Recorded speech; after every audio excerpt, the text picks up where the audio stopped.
হ্যাঁ নারী, স্বামীর রেখে দেওয়া সন্তান তোমার কাছে আমানত, স্বামীর ঘরটা আমানত, স্বামীর যেই মা ঘরের মধ্যে আছে তোমার কাছে আমানত, যে বৃদ্ধ পুরুষটা আছে তোমার কাছে আমানত, স্বামীর সম্পদটা তোমার কাছে আমানত।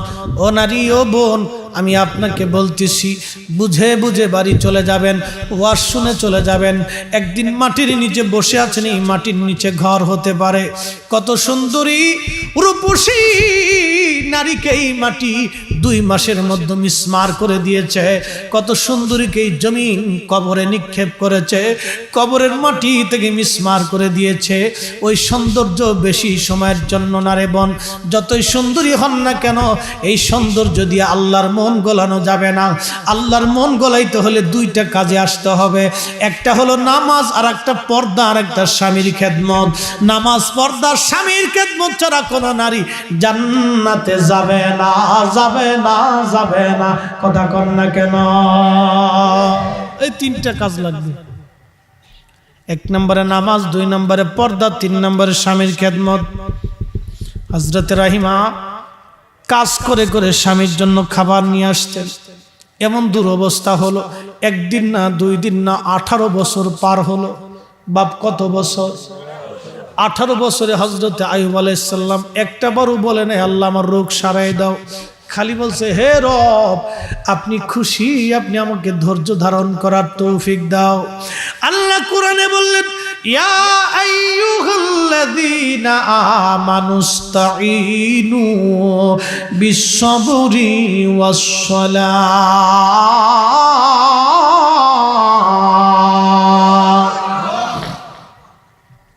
হে ঈমানদার, নামাজ আর সবরের মাধ্যমে, নামাজ আর ধৈর্যের মাধ্যমে তুমি আমি আল্লাহর সাহায্য চাও। ইন্নাল্লাহা মা'আস-সাবিরিন, নিশ্চয় আমি আল্লাহ সবরকারীদের সঙ্গী হয়ে যাই। যারা সবর করে ধৈর্য ধরে আমি আল্লাহ তার সঙ্গী হয়ে যাই। কেউ আপনাকে গালি দেওয়ার পরে আপনি ধৈর্য ধরবেন, আল্লাহ আপনার সঙ্গী হয়ে যাবে। কেউ আপনার জমি দখল করতে চায়, আপনি একটু ধৈর্য ধরেন, আল্লাহ আপনার সঙ্গী হয়ে যাবে। কারণ এই জমি নিয়ে সে আর কবরে যাইতে পারবে না। কথা বলেন না কেন, ঠিক কিনা? চামড়া পচে গেল, গোশতগুলি পচে গেল, দুর্গন্ধ ছড়িয়ে গেল হযরত আইয়ুব আলাইহিস সালামের। কিন্তু তিনি ছিলেন ওই দেশের সবচেয়ে বড় ধনী। হযরত আল্লাহর পয়গম্বর ছিলেন ধনী।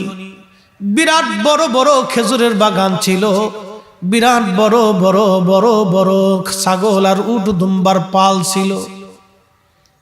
হযরত আইয়ুব আলাইহিস সালামকে আল্লাহ পরীক্ষা করার জন্য শরীরের মধ্যে কিরা দিয়ে দিল। একজন নবীকে আমার আল্লাহ পরীক্ষা করার জন্য শরীরের মধ্যে কিরা দিল, দেখি আমার আইয়ুবের ধৈর্য কেমন আছে। একদিন না 2 দিন না, যিনি একদিনের ধনী ছিলেন তিনি আজ গরিব হয়ে গেলেন। যখন শরীরে কিরা লাগলো, দুর্গন্ধ ছড়ায় গেল, দেশের মানুষ বলল না, আইয়ুবকে আমাদের দেশ থেকে অন্য কোথাও পাঠিয়ে দাও, জঙ্গলের দিকে।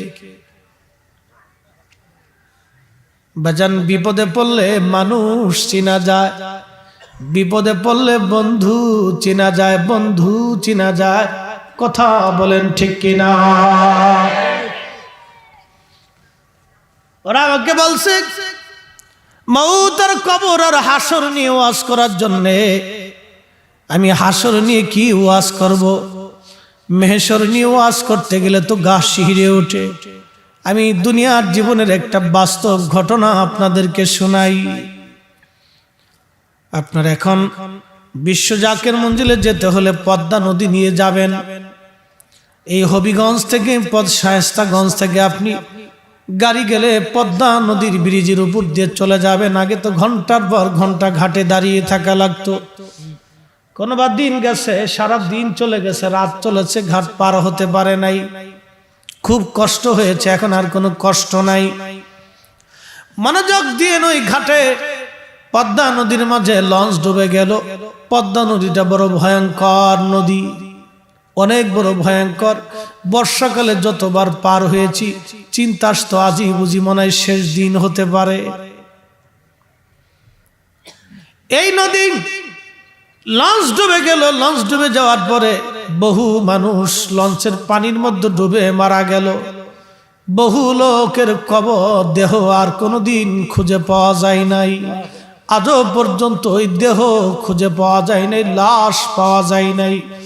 কোন মায়ের সন্তান, মা কলিজার সন্তান হারিয়েছে, চেহারাটাও মা দেখতে পারে নাই। কোন সন্তান বাবা মা হারিয়েছে, আজও পর্যন্ত চেহারা দেখতে পারে নাই, কবরও দুনিয়াতে হয় নাই। আহা, কিসের অহংকার করি, কিসের দেমাগ আমি দেখাই। আল্লাহ ক্ষমা করে দিন। বহু বক্তার শরীরে দেমাগ আছে, বহু বক্তার দেমাগ আছে। বহু বক্তা ভাব নিয়ে বসে থাকে। এই বেটা, যেই বক্তা বেশি দেমাগগিরি দেখায়, ভাবগিরি দেখায়, ও কেন বক্তা হয়েছে? ওর উচিত ছিল পাট খেতে দেওয়া। কথা বলেন না কেন? হ্যাঁ, বেটা বক্তা হয়েছে কেন? ছাগলের 3 নম্বর বাচ্চা বক্তা হয়েছে। আগে আমরা ধরলাম, পরে আপনাকে রাইতেছি। আমরা আগে ধরলাম। বক্তার এমন ভাব লইছে, কেমন নামটা বড় করে দিছেন না কেরে? এই হুজুরের নিচে দিছেন কে? হ্যাঁ, তার উপরে থাকবো আমার নাম। আমারে প্রধান বক্তা না দিলে যাইতাম না। কি কথা কর না? আরে বক্তা, এই বক্তারও আসেন, আপনি কি করবেন? কি হবে আপনার বলেন তো? ওয়াজ কি বিনোদন? আমরা তো ওয়াজটাকে রঙ্গমঞ্চ বানিয়ে ফেলছি। নোয়াখালীর এক বক্তা, আল্লাহ মাফ করুক, হেদায়েত করুক, হেতে স্টেজে উঠে সে অভিনয় না করলে, সে কি বলে আপনার কার্টুন না দেখাইলে, হেতে কৌতুক না করলে, হেতে ওয়াজই হয়। আর জীবনে সাহাবীরা ওয়াজ করছে, কোনদিন কৌতুক করে নাই। কি কথা বলেন না কেন? শাহজালাল ইয়ামানী দেশে কালেমা পড়িয়েছে। হ্যাঁ, সিফাসালার নাসিরউদ্দিন শাহের দেশের সন্তানেরা, আল্লাহর ওলিরা এই দেশে কালেমা পড়িয়েছে, কৌতুক করে ওয়াজ করে নাই, মানুষকে আল্লাহর দিকে ডেকেছে, হেদায়েতের কথা বলে। কথা বলেন ঠিক কি না? এখন দেশে কৌতুক বক্তা হয়েছে, যে যত আসাইতে রে বড় হুজুর, খালি টিকটক। বক্তা নিজে টিকটক হয়ে গেছে। কপাল। দিনের হেদায়েতের মঞ্চটাকে আমরা করছি কি? এই মঞ্চ থেকে মানুষ তো শিখে যাবে, এটার আমরা রঙ্গমঞ্চ বানিয়ে ফেলছি। রঙ্গমঞ্চ বানিয়ে ফেলছি। আল্লাহ, জাতির ভাগ্যে কি আছে জানি না। আগামী দিন আমাদের জন্য কঠিন দিন আসতেছে। মোহতারাম, ঈমান নিয়ে বেঁচে থাকাটা বড় কঠিন এই সময়। কথা বলেন ঠিক কিনা? ঈমান নিয়ে বেঁচে থাকাটা এই সময় বড় কঠিন জিহাদ। এটা বড় কঠিন জিহাদ। খালি ভেজালের ভিড়, ভেজালের ভিড়। হ্যাঁ, নবীর উম্মতেরা, শায়েস্তাগঞ্জের মুসলমানেরা রে, মাইকের আওয়াজ যত দূর পর্যন্ত যাচ্ছে খুব মনোযোগ দিয়েন। আহা, পানির মধ্যে ডুবে গেল, কত মানুষের কবর হয় নাই। কি দেমাগ, কি অহংকার আমাদের, কি ক্ষমতার অহংকার, কি অহংকার। আমাদের পাশে চেয়ারম্যান সাহেব বসে আছেন, উলামায়ে কেরাম বসা, সভাপতি বসা, মুরব্বীরা বসা। বাপ বলেন তো, আপনাদের নেশাবাদ ফরিদপুরের শায়েস্তাগঞ্জের মাটির নিচে কত মানুষ কবরে গেছে, আর কোনোদিন তারা ফিরে আসে নাই। এই যে বড় বড় ইন্ডাস্ট্রি আপনাদের রাস্তার পাশ দিয়ে হচ্ছে, কত ইন্ডাস্ট্রির গ্রুপের মালিক হাজার হাজার কোটি টাকা রেখে কবরে চলে গেল। হো বাপ, 10,000 কোটি টাকার মালিক যদি কেউ হয়, তার জন্য 3.5 হাত জমিন যতটুকুন বরাদ্দ। আমার দেশে বহু মানুষ আছে, দেখবেন বাজারের ওই দোকানের ছাউনির নিচে কোন রকম কম্বলটা বিছাই দিয়ে শুয়ে থাকে। আছে বাপ, বহু আছে। কোন মানুষ আছে দেখবেন স্কুলের বারান্দাতে কোন রকম একটু বিছনা করে সারাটা রাত কাটায় দিচ্ছে। আহা, বড় কঠিন, বড় জীবন বড় কঠিন। কোন পাগল আছে রাস্তার পাশে ধুলোবালির মধ্যে শুয়ে পড়েছে, ওইভাবে ঘুমিয়ে পড়েছে, সারাটা রাত ঠান্ডার মধ্যে তার কেটে গেল। আমরা কাঁথা কম্বল দিয়ে ঘুমাইলাম। ও মালিকের ইশারা, মালিকের ইশারা, মালিকের ইশারা। ওই পাগলের জন্য, মিসকিনের জন্য বাজারের ওই দোকানের ছাউনির নিচে যেই ব্যক্তির জন্য 3.5 হাত জমিন বরাদ্দ, 10,000 50,000 কোটি টাকা রেখে যারা কবরে গেল, তাদের জন্য 3.5 হাত জমিন বরাদ্দ, 1 ইঞ্চিও বেশি হবে না। কথা বলেন ঠিক কিনা? একদিন মাটির ভিতরে হবে ঘর রে মন আমার, কেন বাঁধো দালান ঘর মন আমার, কেন বাঁধো দালান ঘর। বন্ধুগণ আমার, ওই যুবকটা, একটা যুবক কাঁদতেছিল আর বেহুশে হুশ ফিরতেছিল আর বলতেছিল আমার কিছুই নাই, সব মারা গেছে, কেউ নাই, আমি আমার জীবনের সব হারিয়েছি, আমার কিছুই নাই, আমি সব হারাইছি। যুবকটা কাঁদতেছে। সাংবাদিক কাছে যে বললেন, ভাই কে তোমার মারা গেল? বলে আমার জীবনের কিছুই নাই, সব হারিয়েছি আমি। বলো কে মারা গেছে? বলে আমি লঞ্চের মধ্যে বসা ছিলাম জানালার পাশে, আমার স্ত্রী আমার পাশে ছিল, ছেলেটাকে কোলে করে, আমি নিজেই আমার ছোট্ট কন্যাটাকে বুকের ভিতরে নিয়ে আমি বসেছিলাম। লঞ্চটা কাত হয়ে পানির মধ্যে ডুবে গেল। বর্ষাকালে পদ্মা নদীর পানিগুলি বড় ঘোলা হয় আর এবং প্রচন্ড স্রোত হয়। এমন স্রোতের শব্দে রাত্রিবেলা গর্জন করতে থাকে, এমন স্রোত হয়, গর্জন হয় স্রোতের। ওই স্রোতের গর্জনে কারো কলিজা কেঁপে ওঠে, এমন গর্জন পদ্মা নদীর স্রোত। খুব মনোযোগ ওটা ডাকতে থাকে। যখন বর্ষাকালে প্রচন্ড স্রোত হয়, পদ্মা নদী ডাকতে থাকে। লোকটি বলল স্রোতের কারণে ওই লঞ্চটা উলট পালট খাচ্ছিল।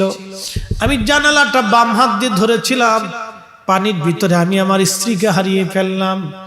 যুবক লোকটি ডেকে বলতেছে, সাংবাদিক শোনো গো, আমি আমার জীবনের কঠিন যুদ্ধে অবতীর্ণ হলাম আমার বিবেকের সাথে। আমার কোলের মধ্যে ছোট্ট মেয়েটি আমি ধরে রাখছিলাম এক হাত দিয়ে, বাম হাত দিয়ে আমি জানালা চেপে ধরছিলাম। যদি আমি হাত ছেড়ে দেই তাহলে আমিও মারা যাব, আমার কোলের ছোট্ট মেয়েটি মারা যাবে।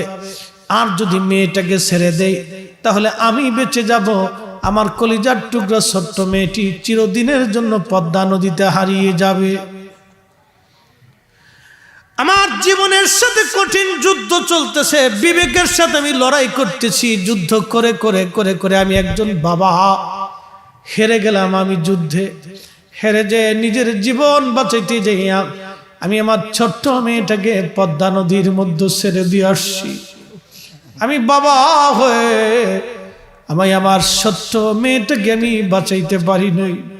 সাংবাদিক আমি সব হারাইছি, আমার কিছুই নাই, আমি সব হারিয়ে ফেলছি। আমি একজন বাবা নিজের ছোট্ট কলিজার টুকরা মেয়েটাকে বাঁচাইতে পারি নাই। যুবক বন্ধুরে, ও শায়েস্তাগঞ্জের মুসলমান, দুনিয়ার পদ্মা নদীতে যদি একজন বাবা নিজের জীবনের জন্য সন্তান ছেড়ে দিয়ে চলে আসতে পারে, মেহেশরটা কত কঠিন,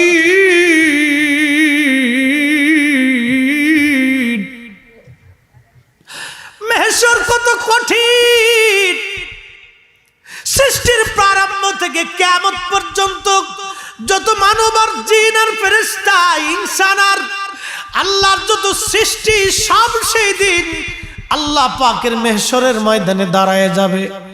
বুঝেন তো মেহেশরের মাঠটা কত বড় হবে, তাহলে কত বিরাট হবে, কত বিরাট, কত বিরাট। বিলিয়ন ট্রিলিয়ন অগণিত কোটি কোটি কোটি কোটি ফেরেশতা মাঠে দাঁড়ায় যাবে, কোটি কোটি জিনেরা দাঁড়াবে। আদম সফিউল্লাহ থেকে কিয়ামত পর্যন্ত কোটি কোটি মানুষ মেহশরে আল্লাহর আদালতে দাঁড়ায় যাবে। প্রাণীরাও দাঁড়িয়ে যাবে, পশু পাখিরাও দাঁড়িয়ে যাবে, সব সৃষ্টিগুলি সেই দিন দাঁড়ায় যাবে। সূর্যটা মাথার উপরে থাকবে। এই সূর্যটা একটা না দুইটা না, আমার আল্লাহর এই পৃথিবীর 13 লক্ষ পৃথিবীর সমান হলো একটা সূর্য। এই সূর্যটাকে জ্বালিয়ে রাখার জন্য আল্লাহ প্রতিদিন ট্রিলিয়ন বিলিয়ন গ্যাস আমার আল্লাহ ব্যবহার করে থাকেন। সূর্যটা জ্বলতে থাকে, এখানে শুধু আগুন আর আগুন, আগুন ছাড়া আর কিছুই নাই। এই সূর্যটাকে আমার আল্লাহ জ্বালাইতেছেন সৃষ্টির সূচনা থেকে আজও পর্যন্ত আমার আল্লাহ জ্বালাচ্ছেন। কোটি কোটি টন গ্যাস আল্লাহ খরচ করতেছেন। এই সূর্যের ভিতরে ঘন্টায় 1 লক্ষ কিলোমিটার বেগে আগুনের ঝড় হয়। এই সূর্যটার তাপমাত্রা 200 কোটি ডিগ্রি সেলসিয়াস। মাত্র 1200 ডিগ্রি সেলসিয়াস তাপমাত্রায় একটা লোহা গলে পানির মতো হয়ে যায়। 200 কোটি ডিগ্রি সেলসিয়াস একটা তাপমাত্রা সূর্য। সেই দিন আপনার মাথার উপরে থাকবে, কোটি কোটি সৃষ্টিগুলি হিমশিম খেয়ে যাবে, জিহ্বা কারো বের হয়ে যাবে, কলিজা কারো শুকিয়ে যাবে, বড় কঠিন কঠিন। হযরতে আম্মা জান আয়েশা বলেন, ইয়া নবী আল্লাহ, সেই দিন আমাদের উপায় কি হবে? আমার নবী বললেন, আয়েশা রে, ওই মেহশরে আমি ছাড়া আর কেউ পোশাক পরিহিত থাকবে না। আল্লাহ শুধু আমি নবীকে পোশাক পরিহিত করে আমাকে ইজ্জতওয়ালা বানায় রাখবে। একবার আওয়াজ তুলে বলা যাবে কি, ইয়া রাসূলুল্লাহ। আমার নবীর পোশাক থাকবে, নবী ছাড়া আর কারো পোশাক থাকবে না। শুধু আল্লাহর হাবিবের পোশাক থাকবে, আল্লাহর নবী ছাড়া আর কারো পোশাক থাকবে না। আল্লাহর নবী ওই পোশাকে পরে থাকবেন। আম্মা জান আয়েশা বলেন, ইয়া নবী আল্লাহ, তাহলে মেহশরের মাঠে আমাদের উপায় কি? নবী আমার ডাক দিয়ে বলেন, আয়েশা রে, শোনো শোনো শোনো শোনো শোনো, ওই কঠিন মেহশরের মাঠে আয়েশা, তোমাদের দিকে তাকানোর মতো কোনো মানুষের সময় থাকবে না। পদ্মা নদীর মধ্যে একজন বাবা যদি নিজের কলিজার টুকরা মেয়েটাকে ছেড়ে দিয়ে নিজের জীবন বাঁচানোর জন্য চলে আসে, তাহলে বুঝুন তো এই কবর কত কঠিন থাকবে। আল্লাহ বলেন, কুল ইন্নাল মাউতাল্লাযী তাফিরুনা মিনহু ফাইন্নাহু মুলাকীকুম। হুজুর আপনি বলে দেন আমার বান্দারা যেখানেই পালাক না কেন, মৃত্যু তাদেরকে আলিঙ্গন করবে, মরণ তাদেরকে ধরবে। মরণ থেকে পালানোর মতো কোনো রাস্তা তার নাই। বাদশাহ ক্যা ফকির হো সবকো एक ही ठिकाना, सबको एक ही ठिकाना। আরে একজন বাবা যদি পদ্মা নদীর মধ্যে সন্তানকে নিজের জীবন বাঁচাইতে যাইয়া ফেলে দিয়ে চলে আসে, যুবক কিসের নেশা কিসের আশায় তুমি এখনো নামাজে দাঁড়াও নাই? কেন রে এখনো মাহে রমজানের রোজায় বসো নাই? কেন রে তুমি এখনো নবীর পক্ষে কথা বলো না? আমরা যখন নবীর ইজ্জতের পক্ষে কথা বলি, আমার দেশের এক শ্রেণীর যুবকরা আমাদেরকে গালি দেয়, বেদাতি বলে, ভণ্ড বলে। তাতে আমাদের মনে কোনো দুঃখ নাই। আমরা নবীর পক্ষে বলেছি, নবীর উম্মত আমাদেরকে গালি দিছে। এ নবীর উম্মত আজকে দুনিয়ায় নাই, মেহশরের মাঠে দেখা হবে। ওই দিন আমার নবীর সিলমোহর ছাড়া কোনো উম্মত জান্নাতে যাবে না, যাবে না, যাবে না। জান্নাতে যাইতে হলে নবীর দেওয়া ভিসা লাগবে, ভিসা লাগবে। নবীর ভিসা ছাড়া উম্মত জান্নাতে যাবে না। কথা বলেন ঠিক কিনা? ওরা মনে করছে আমরা শাইখের পক্ষে কথা বললে জান্নাতে যাব। ও বেটা বলো, আমার দেশে কিছু বলদ আছে দোকানদারি করে, দোকানদারি করে চিন্তা করলো মালে ভেজাল দিব, মালে কম দিব, কি লাভ হবে? মালে কম দিয়ে ভেজাল দিয়া অনেক টাকার মালিক হবা, ওই টাকা তোমার সন্তানে ভোগ করবে, তোমার নসিবে হবে না।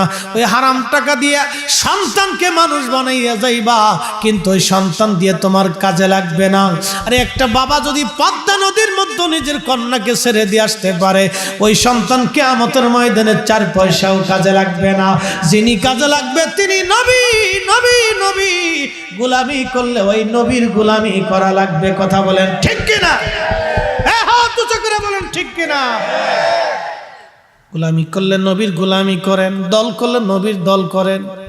গোলামি করলে নবীর গোলামি করেন, দল করলে নবীর দল করেন। বড় কঠিন পরীক্ষা, বড় কঠিন পরীক্ষা। হযরত আইয়ুব আলাইহিস সালাতু ওয়াস সালামের শরীরের মধ্যে কীড়া লাগলো, দুর্গন্ধ ছড়ায় গেল।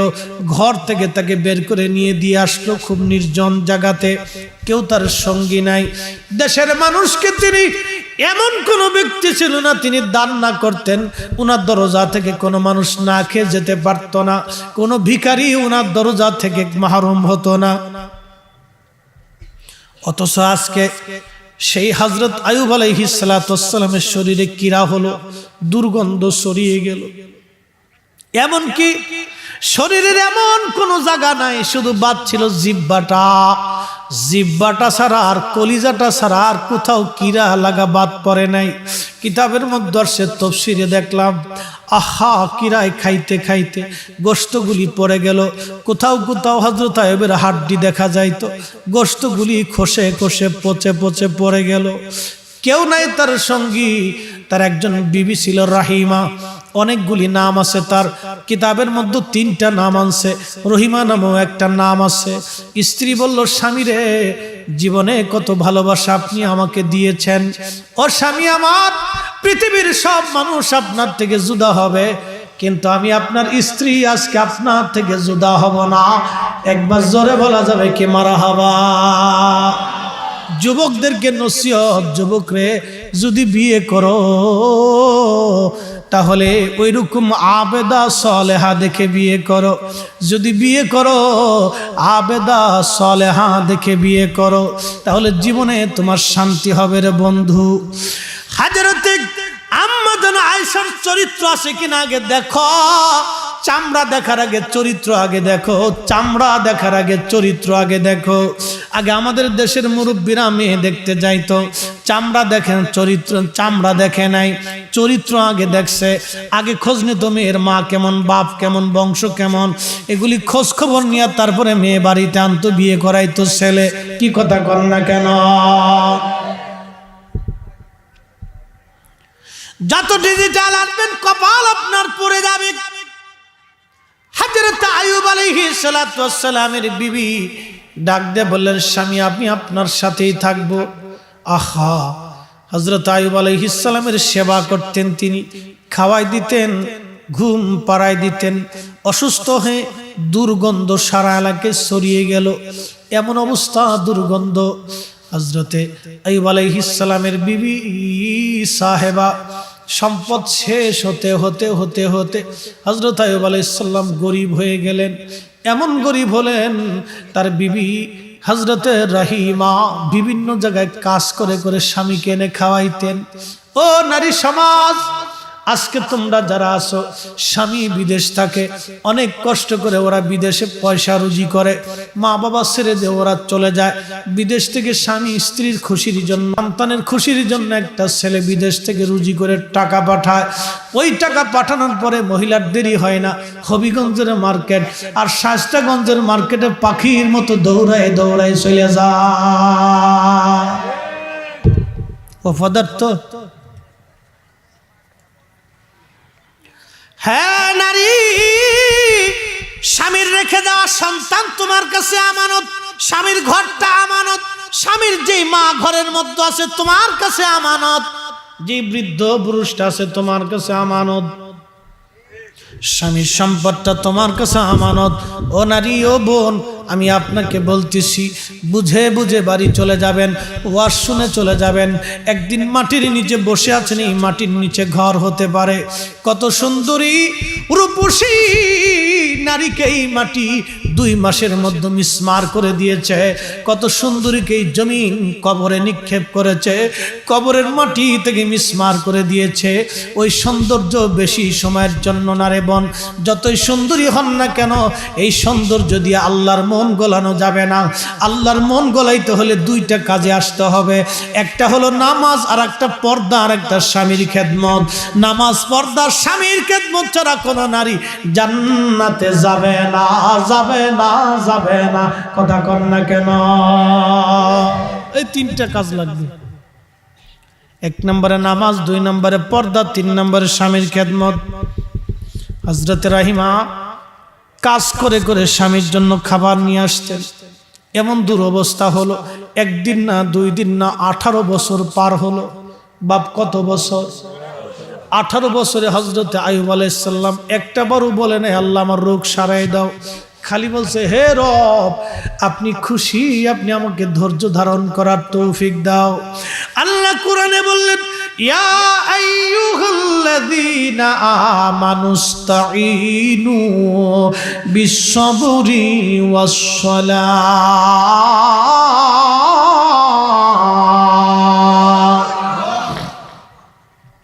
হে ঈমানদার, নামাজ আর সবরের মাধ্যমে, নামাজ আর ধৈর্যের মাধ্যমে তুমি আমি আল্লাহর সাহায্য চাও। ইন্নাল্লাহা মা'আস-সাবিরিন, নিশ্চয় আমি আল্লাহ সবরকারীদের সঙ্গী হয়ে যাই। যারা সবর করে ধৈর্য ধরে আমি আল্লাহ তার সঙ্গী হয়ে যাই। কেউ আপনাকে গালি দেওয়ার পরে আপনি ধৈর্য ধরবেন, আল্লাহ আপনার সঙ্গী হয়ে যাবে। কেউ আপনার জমি দখল করতে চায়, আপনি একটু ধৈর্য ধরেন, আল্লাহ আপনার সঙ্গী হয়ে যাবে। কারণ এই জমি নিয়ে সে আর কবরে যাইতে পারবে না। কথা বলেন না কেন, ঠিক কিনা? বহু জমিওয়ালা কবরে চলে গেছে, জমি নিয়ে যাইতে পারে নাই, শেষ পর্যন্ত জমি তার ভাগ্যে হয় নাই। সন্তানরা জমি বেচতে বেচতে বেচতে বেচতে রিক্সাওয়ালা হয়ে গেছে। কথা বলেন, কথা বলেন। বহু আছে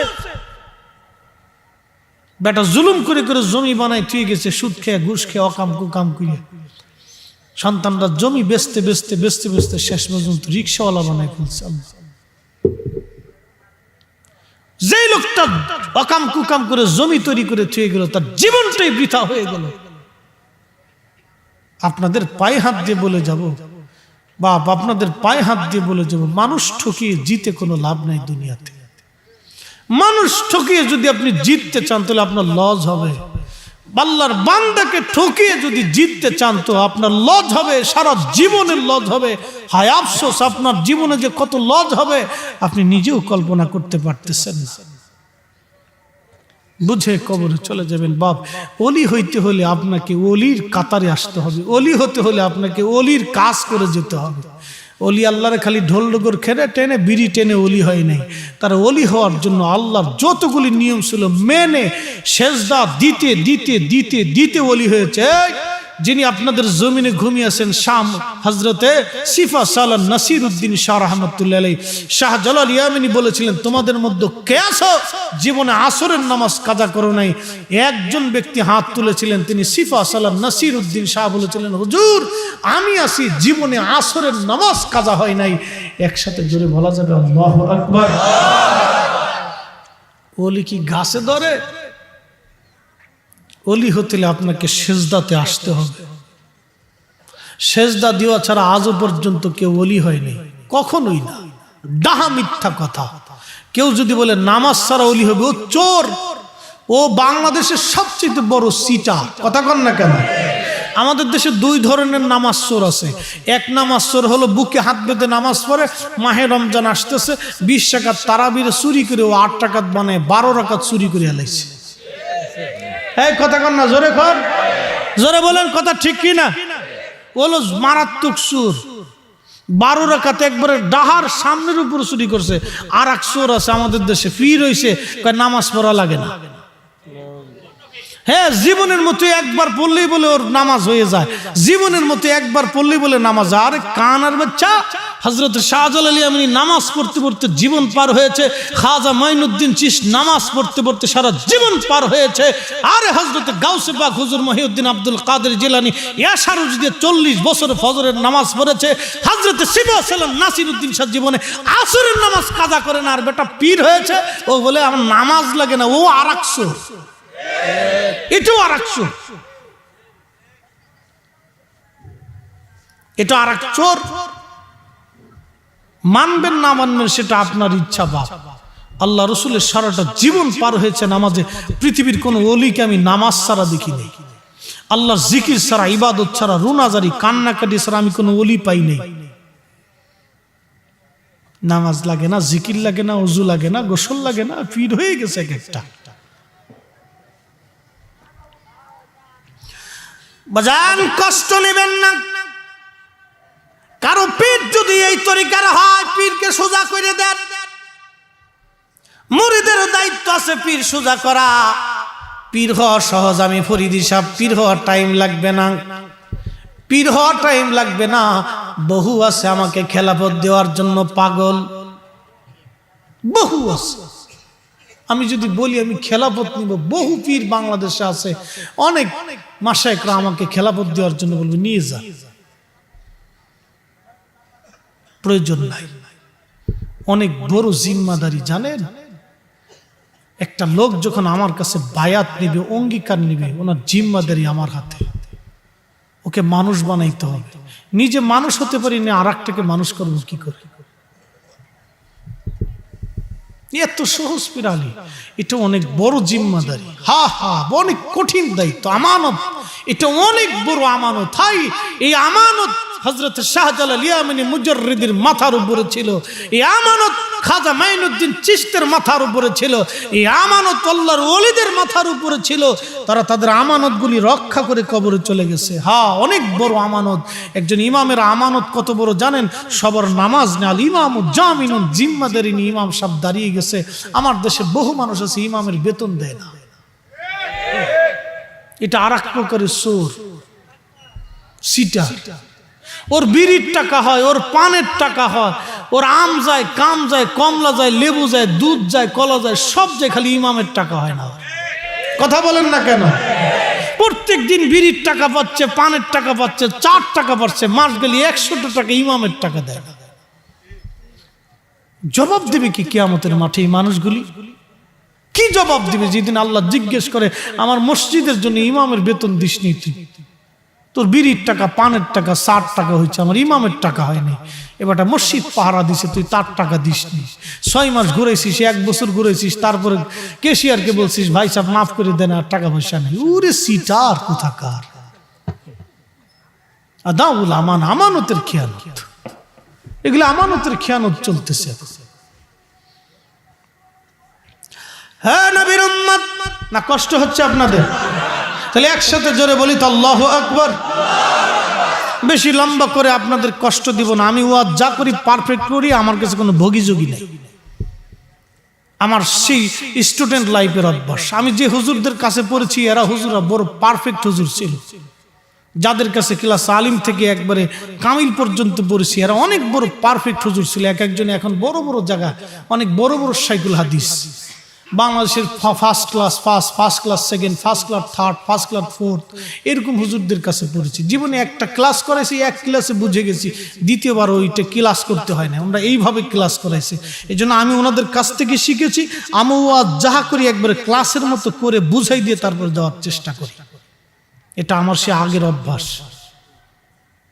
এই জন্য আমি যতক্ষণ ওয়াজ করি পারফেক্ট বলার চেষ্টা করি। ভোগীযোগী আমার কাছে নাই ভাই। সময় নষ্ট করার টাইম নেই। জীবনে কতটুকু সময়, মাত্র অল্প একটু হায়াত নিয়ে আসছি, কখন মরে যাব ঠিক নাই।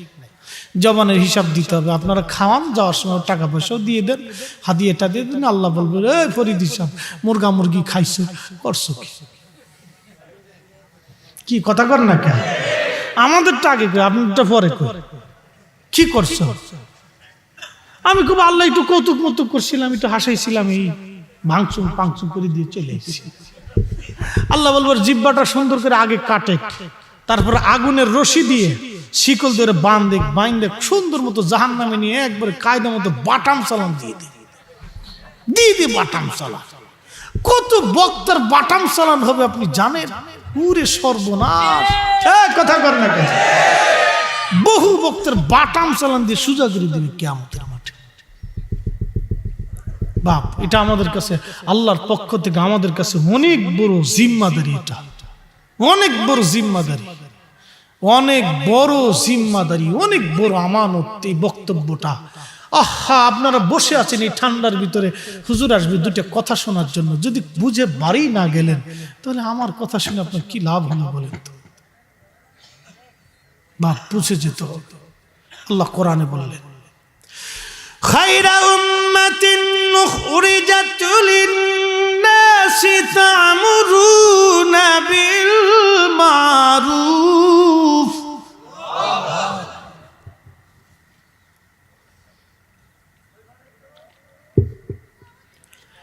বিল মারুফি ওয়া তানহাউনা আনিল মুনকার। তোমাদেরকে সর্বশ্রেষ্ঠ জাতি বানিয়েছি। পৃথিবীতে দুটা কাজ করবে, মানুষকে ভালো কাজের দিকে দাওয়াত করে নিয়ে আসবে, খারাপ কাজ থেকে ফিরাবে। আজকে যে সুন্নি ফরিদপুর নিশাপত সুন্নি যুব সংগঠনের উদ্যোগে 14তম সুন্নি মহাসম্মেলন চলতেছে, এই যে ভাইগুলি আজকে সাজাইছে, ওরাও এই দুইটা কোরআনের আয়াতকে মানার জন্য, মানুষকে ভালো কাজের দিকে দাওয়াতের জন্য এই বাগান সাজিয়েছে। কথা বলেন ঠিক কিনা? ওয়ালতাকুম মিনকুম উম্মাতুন يدعون إلى الخير ولتكن منكم أمة يدعون إلى الخير ويأمرون بالمعروف وينهون عن المنكر। আল্লাহ ডেকে বললেন, আরে আবার টোনটা দিস কে? তোরা এলে বাড়াস না কমাস না, আমার কণ্ঠ এমনি ভালো। হ্যাঁ, এমনি ভালো, আল্লাহ এমনি যথেষ্ট ভালো দিছে। শুকরিয়া আল্লাহর দরবারে। আল্লাহ যথেষ্ট ভালো কণ্ঠ দিছি, আল্লাহ এর হিসাব দিতে পারবো না। আল্লাহ যদি জিজ্ঞেস করে, এত সুন্দর কণ্ঠ দিছিলাম তোকে, দাউদি কণ্ঠ, কি করছিস? কি জবাব দেবো সেদিন বলেন তো? আমি ইস্তিগফার করি এই জন্য বেশি বেশি, আমার অভ্যাস। ক্ষমা চাই আল্লাহর কাছে। ইমাম মক্কা মদিনার ইমাম সাহেব কি গুনাহ থেকে মুক্ত? কি কথা কর না কা? আমরা শ্রোতা বক্তা কেউ গুনাহ থেকে মুক্ত? ক্ষমা ছাড়া কোনো রাস্তা নাই, আল্লাহর ক্ষমা ছাড়া কোনো রাস্তা নাই। আর আমার দেশে একদল আছে, এই ক্ষমা চাইতে দেয় না। হাত তুলে যে আপনি আল্লাহর কাছে মাফ চাবেন, দোয়া করবেন, এখানে বেদাতের ফসা ঢুকেই দিছে। ওরা হলো আজাজিল। এই কথা কর না কেন? ওরা কি? ওরা আজাজিলের ভূমিকা পালন করতেছে। ওরা আইসে কোনো যে বেদাত। ও কয়দিন আগে দেখছিল সিলেটে এক মৌলবী সবাই দোয়া করে হাতা বয়ে দিছে। কি কথা কর না কেন?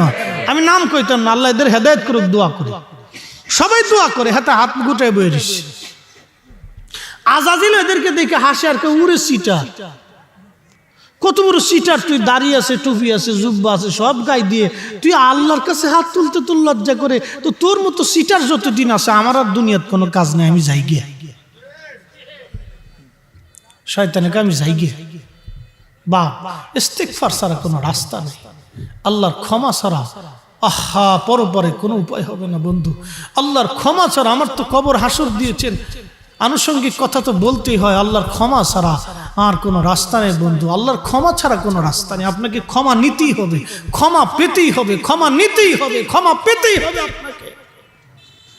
এই ক্ষমা পাওয়ার জন্য যত কাজ আছে আপনাকে করতে হবে। প্রয়োজন বোধে আপনাকে কাঁদতে হবে, রাতের পর রাত কাঁদতে হবে আপনাকে ক্ষমা চাওয়ার জন্য। আল্লাহ ভুল হয়ে গেছে। এই ক্ষমা ছাড়া কোনো রাস্তা নেই। যে নামাজ পড়ি, যে রোজা করি, এটা দিয়ে আল্লাহকে খুশি করার মতো কোনো ইবাদত আমাদের হাতে নাই, কিচ্ছু নেই, কিছুই নেই। হযরত আইয়ুব আলাইহিস সালাম 18 বছর পর্যন্ত কিরায় তারে খাইলো। হাড্ডিগুলি দেখা গেল। আহা কি কঠিন দুর্গন্ধে সমস্ত মানুষ থেকে পরিত্যাগ করলো। হযরত আইয়ুব একটা বারের জন্য বেজার হন নাই। আল্লাহকে বলেন, আল্লাহ তুমি খুশি আছো, আমাকে ধৈর্য ধরার তৌফিক দাও। আল্লাহ বলেন, ওয়ালানাবলুওয়ান্নাকুম বিশাইইম মিনাল খাউফি ওয়াল জুই ওয়া নাকসিম মিনাল আমওয়ালি ওয়াল আনফুসি ওয়াস সামারাত।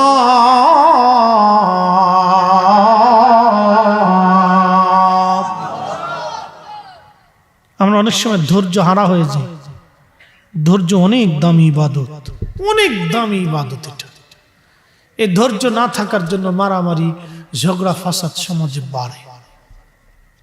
একটা নারীকে কি বলবো, নারী সমাজ, মহিলারা আসে, মহিলাদের ব্যবস্থা করছে আলাদা না? আচ্ছা ঠিক আছে। এই জন্য এদেরও কিছু নসিহত দরকার। মা যদি সুন্দর হয় তো সন্তান সুন্দর হয়। কথা বলেন ঠিক কিনা? অনেক মহিলার আছে মাশাআল্লাহ, আপনাদের এলাকার মহিলাদের গুণ ভালো, আপনাদের এলাকার যুবক বাচ্চাদের গুণ ভালো, আপনাদের এলাকার ছোট ছোট ছেলেরা যুবকরা মাহফিলে বসে, আর আমাদের অঞ্চলে খালি বিড়ি টানে। হ্যাঁ, আর ফেসবুক টিভি 12টা, বেশি করে 12টা বুড়া ডিয়া এ বইতে যদি কেউ সুবহানাল্লাহ কান কথা কয় না, খালি চাইতে। তো কি করবো বেটা, 60 বছর বয়স হয়ে গেছে, আর কি কিতা করতে না? আমরা এলাকায় মাহফিলও কম। হায় আল্লাহ, আমি মাঝে মধ্যে আফসোস করি যে কি জনপদে বাস করি আমরা, হেদায়েত খুব কম। আপনাদের অঞ্চলে বেশি মাহফিল হওয়ার কারণে বাচ্চারা আদবই বেশি, ভদ্র বেশি। এই যে রাস্তাঘাটে আমি চলি, এত ভালো লাগে। আপনাদের এলাকায় ঢুকলে আমার কাছে নিরাপদ মনে হয়, টেনশন ফ্রি থাকি। যে চোরও যদি ধরে, তাও চোরে ডাকাতিও ধরলে তাহলে চিনবো যে এটা ফরিদি হুজুর। কি কথা কর না কেন? আমার কাছে একটা বিশ্বাস লাগে যে যদি ধরেও বসে কোনোদিন, তাহলে দেখে কেবো যে এটা হুজুর। আচ্ছা দিয়ে যান কিছু, আমরা খয়রাতের লেগে খারাইছি। বুঝতে পারছেন? আমি এটা চিন্তা করি যে আপনাদের এলাকার ডাকাইতেও মোটামুটি একটা ভদ্র হবে আর কি, একবারে বেশি অত্যাচার নির্যাতন করতো না, গায়ে হাত না দিয়ে কইব যে হুজুর যে আপনিও কিছু কামাই সময় করছেন, আমরাও তো খারাই রয়েছি, তো দিয়ে যা জ্বালা। তবে আজও পর্যন্ত আপনাদের এলাকা আমাকে কর দেয়নি, এটা আল্লাহ পাকের অনেক মেহেরবানি। আমি জীবনে আমার আগে ডাকাতি হয়েছে, পরে ডাকাতি হয়েছে, আমার ধরতে পারছে না। কেন পারছেন এটা আমি জানি না, আমার মালিক জানে। আজও পর্যন্ত আমাকে পাইছেন সব হুজুর, অনেক হুজুররা পাইছে। আমার অনেকে কয় দোস্ত ধরে লয়ে গেছে গা, আমাকে কি তার কইতাম, তোমরা দুলাভাইরে লয়ে গেছে গা, আমারও ধরছে না আজও পর্যন্ত। আল্লাহর অনেক বড় মেহেরবানি। আপনাদের এলাকা দিয়ে এত মাহফিল করছি আমি, আজও পর্যন্ত আমার সামনে কোনোদিন পড়ছে না। একটা গোপন আমল আছে, পরে আসবেন কানে কানে বলে দিব, সামনে পরিষ্কার দেখবেন কিচ্ছু নেই।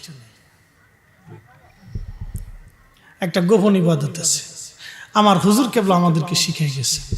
একটা গোপন ইবাদত আছে, আমার হুজুর কেবলা, আমার আটশি হুজুর আমাদেরকে একটা শিখাইছে। একটা গোপন ইবাদত আছে, কেউ যদি করে বের হয় সে কখনো মাহরুম হবে না, আল্লাহর রহমতের দরজা থেকে কখনো মাহরুম হবে না। একসাথে জোরে বলা যাবে না সুবহানাল্লাহ।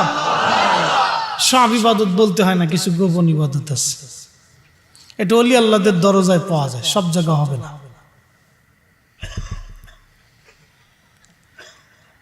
হ্যাঁ ভাইরা আমার, 18 বছর পর্যন্ত কিরাই খাইলো, গন্ধ হয়ে গেল, সব চলে গেল। রহিমা বিবি স্বামীর খেদমত করে। মা বোনেরা রে, স্বামীকে কিভাবে মানতে হবে আল্লাহর নবী আইয়ুব আলাইহিস সালামের জীবন থেকে শিখে যান। নারী সমাজ আমাদের পরিবর্তনের দরকার, নারী সমাজ আমাদের পরিবর্তনের দরকার। রহিমা কাজে চলে গেলেন, গ্রামবাসী বলল রহিমা স্বামীর খেদমত করে, আইয়ুবের শরীরে কিরা হয়ে গেছে, দুর্গন্ধ। এই খেদমতের জন্য রহিমার শরীর থেকে যদি সংক্রমণ হয়ে আমাদের গ্রামে ছড়ায় যায়, না না, রহিমারে কোনো কাজ দিও না। রহিমাকে সমাজ থেকে তাড়ায় দিল। রহিমা নিরুপায় হয়ে চলে আসছে, কিন্তু স্বামী তো না খেয়ে থাকবে। স্বামীর মহব্বতে পড়ে একজন বিবি, সেই দিন স্বামীর মহব্বতে পড়ে বিবির 2 মুঠো 2 পাশে চুল ছিল, উনি বেঁধে যাইতেন। বেঁধে যখন যাইতেন চলে গেলেন, কেউ কাজ দিল না। একজন ধনী মহিলার কাছে তার চুল বিক্রি করে খাবার নিয়ে আসলেন। হযরত আইয়ুবকে বললেন, স্বামী হে আপনি খানা খান। স্বামী বলল, রহিমা রে, কি তুমি কোথা থেকে খাবার আনছো? বলছে, স্বামী খাবার হারাম না, এটা হালালই আছে, আপনি খান। বিশ্বাস করতে পারেন আমাকে, এতটা বছর আমি আপনার সেবা করেছি, দুনিয়ার মানুষ আপনাকে থেকে জুদা হয়ে গেছে। প্রথম দিন খানা খাইলেন, দ্বিতীয় দিন আবার ওই পাশের আরেক মুঠো চুল ছিল, ওই ধনী মহিলার কাছে বিক্রি করে আবার খাবার নিয়ে আসছে। এদিন হযরত আইয়ুব বললেন, রে বিবি, খাবার কোথা থেকে আনছো? রহিমা ডাক দিয়ে বলল, স্বামী খাবার তো এটা হারাম না, হালালি আছে। হযরত আইয়ুব বললেন, তুমি না বলছো সমাজের মানুষ তোমাকে তাড়ায় দিয়েছে, কোনো কাজ নাই, কিন্তু রহিমারে খাবার কোথা থেকে আনছো বলো। চিন্তা করেন তো, একজন নবী 18টা বছর পর্যন্ত কিরাই খাচ্ছে, তখনও খাবার খাবে, এটা হালাল না হারাম বেছে বেছে খাচ্ছে। আল্লাহু আকবার। হ্যাঁ না হচ্ছে না, আরো জোরে বলেন আল্লাহু আকবার। হাই হাই হাই, কি কঠিন পরীক্ষা ছিল আল্লাহ। সেই হিসেবে আমাদের তো কোনো পরীক্ষাই নেই, কোনো পরীক্ষা নাই আমাদের জীবনে। কেন নাই জানেন? আমরা এমন একজন নবীর উম্মত, এমন একজন নবী, তিনি একদিন আল্লাহর কাছে কেঁদে কেঁদে বলতেছিল, হে রব, বহু জাতিকে তুমি ধ্বংস করে দিয়েছো গুনার কারণে। আল্লাহ, আমার উম্মত জানি অনেক গুনাহ করবে, আল্লাহ আমি জানি আমার উম্মত গুনার সাগরে ডুবে যাবে। আল্লাহ আল্লাহ আমি তোমার হাবিব দরখাস্ত করি, আল্লাহ আমার উম্মতকে তুমি গজব দিয়ে ধ্বংস করে দিও না। আল্লাহ আল্লাহ তুমি গজব দিয়ে ধ্বংস করো না, গজব দিয়ে ধ্বংস করো না তুমি। আল্লাহ বললেন, হাবিব জান, আপনার কান্না মঞ্জুর, আপনার উম্মতকে আমি গজব দিয়ে ধ্বংস করে দেব না। একবার জোরে বলা যাবে কি মারহাবা। শ্রেষ্ঠ নবী দিলাম রে তরিয়ে নিতে রোজ হাসরে, শ্রেষ্ঠ নবী দিলাম রে তরিয়ে নিতে রোজ হাসরে। পথ না ভুলি তাই তো দিলে, পথ না ভুলি তাই তো দিলে, পাক কুরআনের বাণী খুদা তোমার মেহেরবানি। সুন্দর ফল সুন্দর ফল মিঠা নদীর পানি, খুদা তোমার মেহেরবানি। কার মেহেরবানি বলেন? হযরত রহিমা বললেন, স্বামী বলতেই কি হবে কোথা থেকে খাবার আনছি? বলে, হ্যাঁ রহিমা বলো। আমি জানি তুমি সারা আমার আর দুনিয়াতে কেউ এখন আপন নাই রে রহিমা। বলো রে রহিমা, এতটা বছর আমি কিরায় আমাকে খেয়েছে, একটা বারের জন্য আমি আল্লাহকে বলি নাই, আমাকে কি খাবার দিচ্ছ বলো রে রহিমা। রহিমা মাথার ঢাকনা উঠায় বলল, স্বামী চুল বিক্রি করে দিয়ে চুল বিক্রি খাবার আনছি। হযরত আইয়ুব আলাইহিস সালাম আর সহ্য করতে পারেন, সেজদার মধ্যে পড়ে যে বলতেছে, আল্লাহ আপনি যদি আজকে আমার দোয়া কবুল না করেন আমি সেজদা থেকে উঠবো না। আল্লাহ যদি আপনি আমাকে সেজদা থেকে এই যে পড়েছি আপনি যদি কবুল না করেন আমি আর আজ করবো না। আল্লাহ বলেন, কি চাও? হযরত আইয়ুব বলেন, আল্লাহ 18 বছর ধরে ধৈর্য ধরেছি, আমাকে তুমি শেফা করে দাও। আর একটু জোরে বলবেন না সুবহানাল্লাহ। হযরত আইয়ুব বলেন, আল্লাহ 18 বছর ধরে আমি আপনার কাছে কিছু চাই নেই, আল্লাহ আজকে সেজদায় পড়েছি, যদি কবুল না করেন আল্লাহ আমি সেজদা থেকে মাথা উঠাবো না। এভাবেই পড়ে পড়ে পড়ে পড়ে আমি কাঁদতে থাকবো।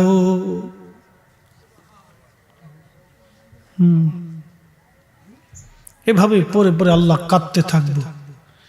আল্লাহ পাক বললেন, আয়ুব মাথা উঠাও। তখন রহিমা কোন এক কাজে তাড়াতাড়ি বাহিরে চলে গেলেন। আয়ুব রে, মাথা উঠাও। মাথা উঠাইয়া তোমার পায়ের পাশে পা দিয়ে মাটি আঘাত করো। হযরত আয়ুব আলাইহিস সালাম পায়ের কাছে পা মাটির উপরে পা দিয়ে জোরে আঘাত করলেন। আঘাত করার সঙ্গে সঙ্গে মাটি ফেটে ফেটে রহমতের পানি বের হতে লাগলো। আরেকটু জোরে জোরে জোরে জোরে। এ নারী, স্বামীর খেদমত করতে যাইয়া রহিমা চুল কেটে ফেলে দিয়েছে, বিক্রি করে স্বামীরে খাবার এনে খাওয়াইছে। আমার দেশের বহু নারী আছে, স্বামী দুর্ভোগে পড়ে গেলে, অভাবে পড়ে গেলে, চাকরি নষ্ট হয়ে গেলে, ব্যবসা বন্ধ হয়ে গেলে স্ত্রী স্বামীকে ছেড়ে দিয়ে চলে যায়। কথা বলেন ঠিক কিনা? বড় নিমক হারাম, বড় বেঈমান, বড় নিমক হারাম। আবার বহু মেয়ে আছে সারাটা জীবন দাঁতে কামড় দিয়ে স্বামীর খেদমত করে, স্বামী মারে তারপরেও যায় না। এ যে যুবক, তোমার স্ত্রীর গায়ে হাত দাও কিন্তু বিবি তোমার থেকে জুদা হয় না।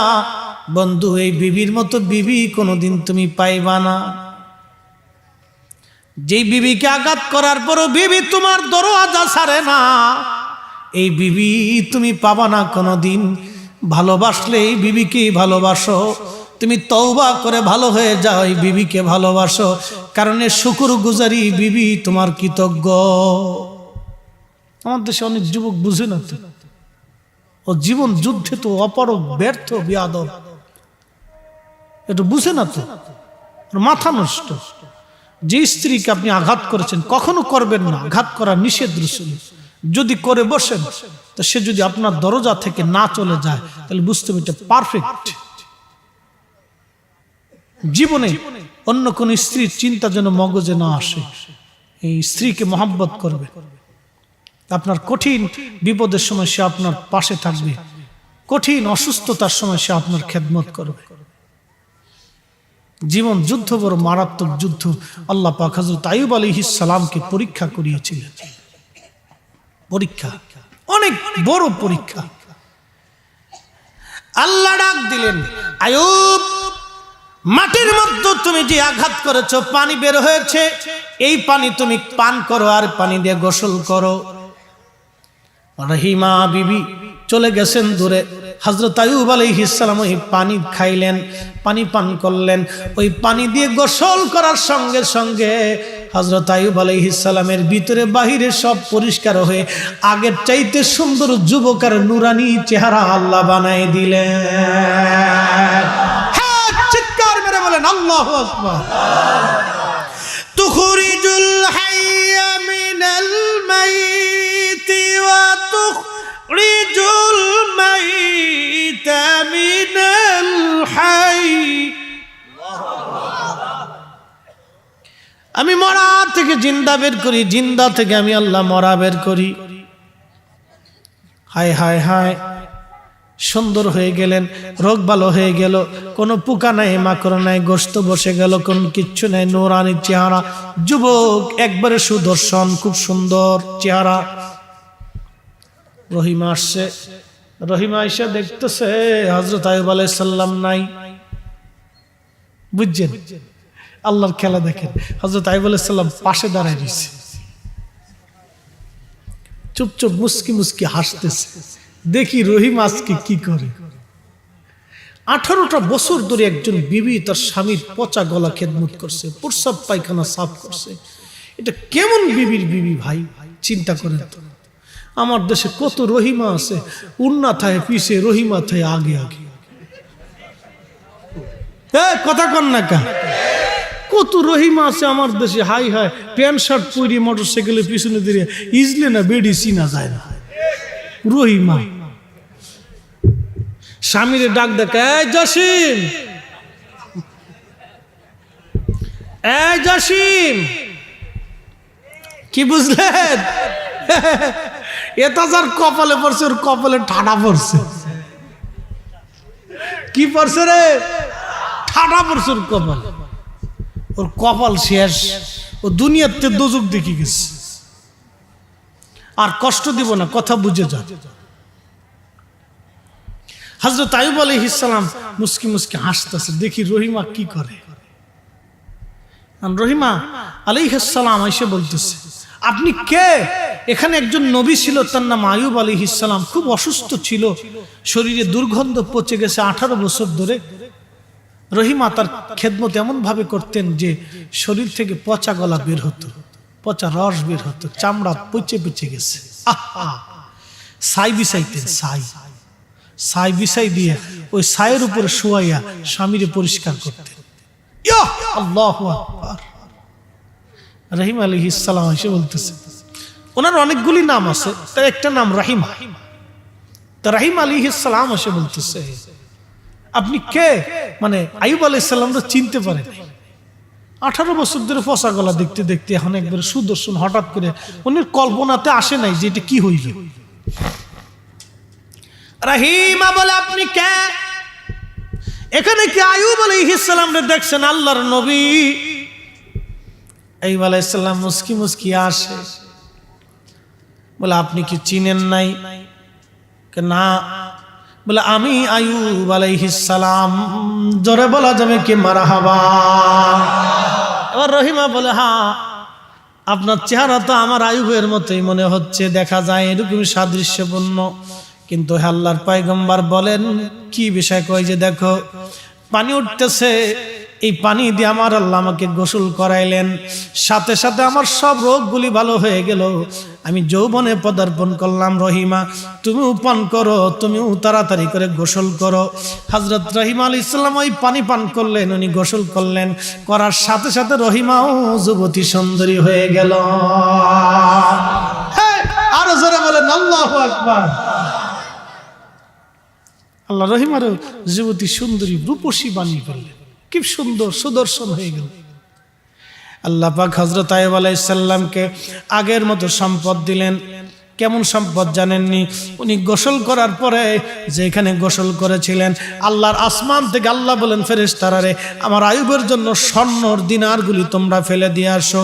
আইয়ুব আলাইহিস সালামের কাছে স্বর্ণের দিনার পড়তে লাগলো। আল্লাহু আকবার, আল্লাহু আকবার। স্বর্ণের দিনার পড়তেছে হযরতে আইয়ুব আলাইহিস সালামের কাছে, আর হযরত আইয়ুব আলাইহিস সালাম স্বর্ণের দিনারগুলি এই কোষের মধ্যে নিতেছে। আল্লাহ ডাক ডাক আইয়ুব, দেখেন আল্লাহ কি কয়, আইয়ুব কত স্বর্ণের দিনার তোমার লাগবে? আইয়ুব আলাইহিস সালাম আইয়ুব রে বলে, আইয়ুব তোমার কি বেশি দরকার? আইয়ুব আলাইহিস সালাম কয়, আল্লাহ এটা তো রহমতের জিনিস, বলো তো তোমার কোন বান্দা রহমত থেকে নিরাশ হইতে চায়? আরে হইছে না, আরো জোরে কর। আল্লাহ তুমি তো রহমতের জিনিস দিতেছো, তা আমি এটা ফেরত দিলাম কি? তুমি যত দিবা আমি ততই লমু। আমি যে কুসা পাইতে দিছি, যত দিবা তত লমু। আল্লাহ এটা ফেরত দিতাম না, এটা তো রহমতের জিনিস দিতেছো। তোমার কোন বান্দা আছে তোমার রহমত থেকে নিরাশ হইতেছে? আল্লাহ আমি নিরাশ হম না, দেও। কত বছর পর? কত বছর? সবরের, ধৈর্যের আল্লাহ পাকের প্রতিদান, আল্লাহ সন্তুষ্টি। আল্লাহ পাক আইয়ুব আলাইহিস সালামকে সে আগের মতো ধনী বানিয়ে দিলেন, অনেক সম্পদের মালিক হয়ে গেলেন হযরত আইয়ুব আলাইহিস সালাতু ওয়াস সালাম। একসাথে জোরে বলা যাবে সুবহানাল্লাহ। বাপ এতক্ষণ হযরত আইয়ুব আলাইহিস সালামকে নিয়ে আপনাদেরকে বিশেষ বিশেষ নসিহত আমি করলাম। সর্বশেষ যে মাটির উপরে বসে আছি, মাটির নিচে চলে যেতে হবে, দুইটা জিনিস নিয়ে যেতে হবে। একটা লোক উঠবেন না, দোয়া ছাড়া যাবেন না। মা কবর থেকে দোয়ার প্রতীক্ষায় বসে আফসোস করতেছে। কত মা কবরের উপরে বসে রুহগুলি কাঁদতেছে, আমার খুকা মাহফিলে গেছে, ও দোয়া না করেই চলে আসলো। আমার সন্তানের জন্য কত রাত শীতের মধ্যে আমি কেঁপেছি, কত রজনী শীত আমি উপেক্ষা করেছি, কত পেটের ভিতরে ব্যথা যন্ত্রণা ঘুমাইতে পারিনি। আমার খুকা আমার জন্য দোয়া না করেই চলে গেল। আমরা ওই মাকে ভুলে যাব না, ওই মার জন্য দোয়া করব। দোয়া কি জিনিস এটা মরার পরে বুঝবেন, মরার আগে বুঝতেন না। চলে যাবেন না, 5টা মিনিট অপেক্ষা করুন। আপনার মা, আপনার দাদা, আপনার দাদি, আত্মীয়রা প্রতীক্ষায় বসে আছে, ওরা বোঝে আমার জন্য কিছু পাঠাবে। হ্যাঁ, আমি কি করে আপনাকে বুঝাবো এই কবরের হালতগুলি যদি আপনি নিজে না বোঝেন। এই জন্য আল্লাহ রসুল বলতেন, নাহি তুকমাং জিয়ারতিল কবর, কবর জিয়ারত তোমাদেরকে নিষেধ করতাম। ফাজুরহা, তোমরা কবর জিয়ারত করো, যাও বেশি বেশি করে কবর জিয়ারত করো। কবরের পাশে দাঁড়াও, দাঁড়াও কবরের পাশে। জেলখানাতে মানুষ যখন যায় তো কিছু খাবার নিয়ে, কিছু টাকা পয়সা নিয়ে যখন কেউ তার সাথে দেখা করতে যায় তখন সে অনেক বড় খুশি হয়। বাপ, কবরটা একটা মানুষের জন্য জেলখানা। আহা, এই জেলখানার পাশে যখন মানুষ যায় দাঁড়ায় তখন কবরওয়ালারা অনেক বড় খুশি হয়। দেখছো আমার ছেলে বুড়া হয়ে গেছে, আমার জিয়ারতের জন্য, সাক্ষাতের জন্য, দোয়ার জন্য চলে আসছে। এই জন্য একটা লোক উঠবেন না, বসে থাকবেন। কবর অনেক বড় কঠিন জায়গা, বড় কঠিন জায়গা, বড় কঠিন জায়গা। আপনি নিজে হিসাব করেন, আপনার ছেলে মেয়ে সন্তান সন্ততি হয়েছে, আপনি তো আজ মায়ের কবরের পাশে দাঁড়াইতেই সময় পান না। তো এরকম বহু মানুষ কবরে, মায়ের কবরের পাশে দাঁড়ানোর সময় হয় না। তো মুহতারাম, আজকে দোয়া করে যাবো ইনশাল্লাহ। আল্লাহ প্রত্যেকটা মা বাবার কবরকে জান্নাতের বাগান বানায় দিক। সবাই বলেন আমিন। এসেছেন যত নবী সকলের ইমাম, সালাম নবী তোমায় হাজারো সালাম। ইয়া নবী সালাম আলাইকা।